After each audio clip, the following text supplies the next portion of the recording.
Happiness means different things to different people. There are many definitions of happiness. On this year World Congress of Positive Psychology, it was really interesting to see how Dr. Barbara Fredrickson, and I discussed this briefly with Barbara, how she talks what they do in her lab to study happiness, and yet none of us in the real world think of happiness that way. Let me explain. Most of us don't go out and perform, let's say, an act of unexpected kindness, doing something nice for others, thinking that will make us happy. We don't go to nature thinking that will make us happy. We are not grateful because we want to be happy. And yet, happiness is a byproduct of all these activities I mentioned. But when they research it, they actually take each one of these activities, and many others of course, to see if in fact they will make us happy. So then what is happiness? Happiness is an overall experience of pleasure and meaning.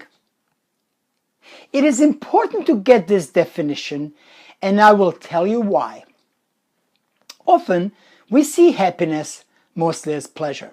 And yes, certainly pleasant moments make us happy. And many pleasant moments in our life makes our life happier. We can certainly plan for pleasant moments and teach people how to get even more of it. But the science of positive psychology does not stop here. Doesn't stop with just pleasant moments. One of the reasons is that we get used to pleasant moments. So to give an example, 25 years ago, I would download something from the internet, and some of us older know how would that work. So back then, as I recall, the company was called CompuServe here in the United States, and some of you may remember that. So I would start downloading before I went to sleep, hit download, and it would do something all night, and I was so happy, like if I wake up in the morning and see that the file actually downloaded on my PC. And back then, maybe there was, 600 kilobytes, less than 1 megabyte, whatever that means, hundreds, thousands times less than what we do now like this. I was happy because often the download would fail, and sometimes during the night, and I wouldn't get the file, and this just happened so many times. Then I got used to it. Now I got used to getting file like this, and if I don't, I get upset. You see, pleasure is habitual. And that's the one problem, if we can call it problem, with pleasure. So today, if the file doesn't download immediately, what happens? We get upset. We are used to the pleasure to get a file like this, and if it takes longer, we get opposite of pleasure. We encounter unpleasant moments. I bet the same applies to some very rich people. They get used to having everything they want, and it is not pleasure anymore. They got used to it. So, in addition to pleasure, meaning in life, in what we do, meaning in what we do brings us happiness.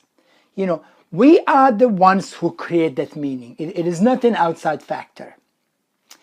Again, going back at the World Congress of Positive Psychology, we watched the interview with Candace Billups. It was a part of the research project. Candace is a custodian and works in a cancer center and she found a true meaning and a calling in what she does for a living. She sees herself as a part of helping patients get better in any way she can. So you see, she connected with true meaning of helping patients get better by cleaning the restrooms, by moving the patients around. Anything she can do to help patients get better. So she doesn't see herself as custodian. She's a part of a solution at this cancer center. And that is why she's happy. She's a people person and uses that character strength at work that helps others as well as herself. I attached the video to this exercise so you can see it for yourself. I highly recommend that you watch it when you get a chance. And the third is engagement or flow. Again, there is a lecture on flow, but basically when we are fully engaged in certain activity, the time just stops for us. We don't think of that activity until it's completed. I realized how I was actually fully engaged and in flow when I was preparing for this lecture. Why? Because I love teaching the subject. It has a meaning for me. And the meaning is I'm helping other people become even happier. And my lessons will be watched all over the world. And now I am bringing science of positive psychology that until recently was only available to top universities. Now I'm bringing it with this program. I'm bringing it to moms, dads, kids, grandparents, just regular people like myself. And I know that my work helps many become even happier. And that truly creates meaning for me. Now, with that said, can we actually become happier? So let's look at the research done by University of California professor Sonia Lubomirsky. Her research shows that 50% are our genes. So some of us are simply born happier, and fine, to some of us will give that 50%. 10% are the life circumstances, so where we live, how we live, the way we grew up and so on.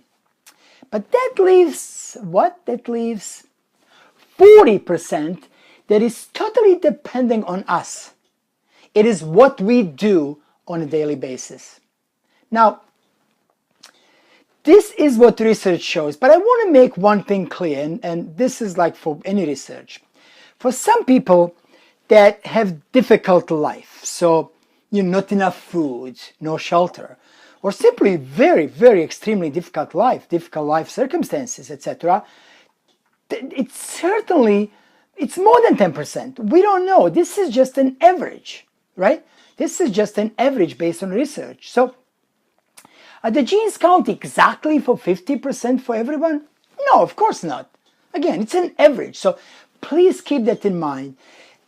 And, anytime you see research numbers, always keep this in mind. However, overall, this applies to majority of us. So one thing that we know we can do is extend this 40%. So let's say if it's 40, we can extend it, we can stretch it. Dr. Tal Ben-Shahar just talked about at the conference about extending that 40%. So we can make it even higher because it is what we do on a daily basis that matters. It is what we do on a daily basis that can make us more or less happier, believe it or not. But we have to be cautious here.